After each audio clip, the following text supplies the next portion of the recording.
as far as the quarterback position, like every other position, there'll be competition there. But in that position, we're looking for leadership. We're looking for obviously accuracy. We're looking for someone who for the most part can lead the team.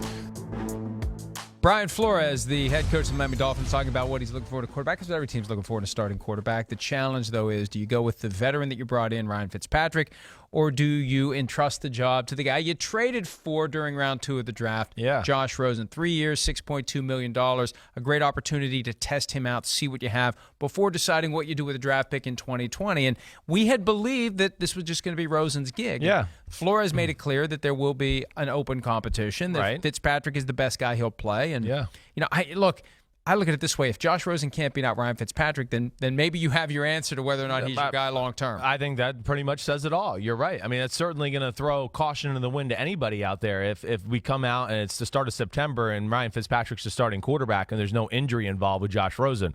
I do believe it'll be an open competition because that's what Brian Flores is trying to create there in Miami with a new organization, that nobody just gets handed a spot no matter who you are or what we think you might be. But I would be absolutely shocked if Josh Rosen is in the quarterback. We know what Ryan Fitzpatrick is at this point of his career. We know that. And we know if you're a Miami Dolphins, front office guy or whatever it may be, that, he can add some value to your team, but he's not the long-term answer. Josh Rosen is the guy they are going to favor, certainly, and he's going to have to screw it up to not be a starter. Yeah, they traded a second-round pick. He has a chance to become the franchise down there and become that guy for a long, long time, which will allow them to use next year's assets to build the rest of their football team. That's where it was a great move, and I'm with you.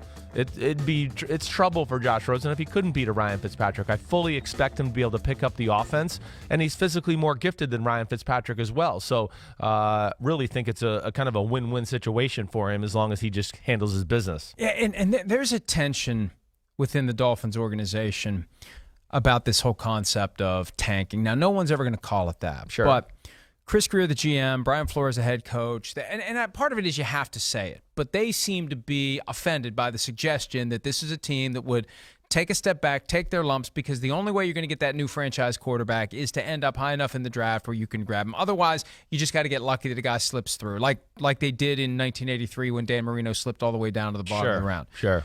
I think the attitude is, you know what?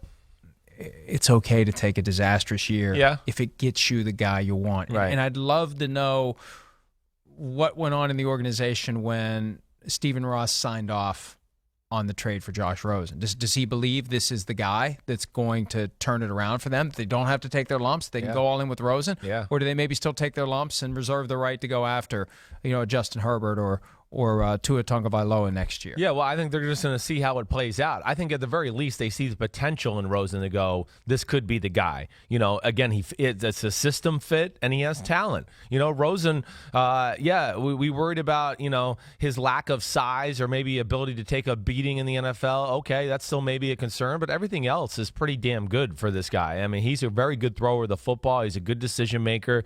This is the New England offense they're running down there. So from that standpoint, I think it should make sense. And they're not tanking, but they're not exactly, Brian Flores isn't going to tank. He's going to make his guys compete. But you're right. The organization's not setting itself up to be at its absolute best for 2019. They're looking for the future to be at their absolute best. Yeah, it's always a tough balance. You want to win as many games as you can, but you're also trying to build something year in and year out. They added a running back over the weekend, Mark Walton, a guy who was arrested 3 times in the offseason. Cut by the Cincinnati Bengals. Yeah. They brought him in on a tryout basis, ended up giving him a spot on the 90-man roster. Brian Flores said, I think people deserve a second chance. I believe that. I think that's the case. I don't want to judge people based on one incident, 2 incidents, actually 3 incidents. I think that it's a case-by-case situation for a player and for people in general. That's kind of my stance. Look, we've been down this road before.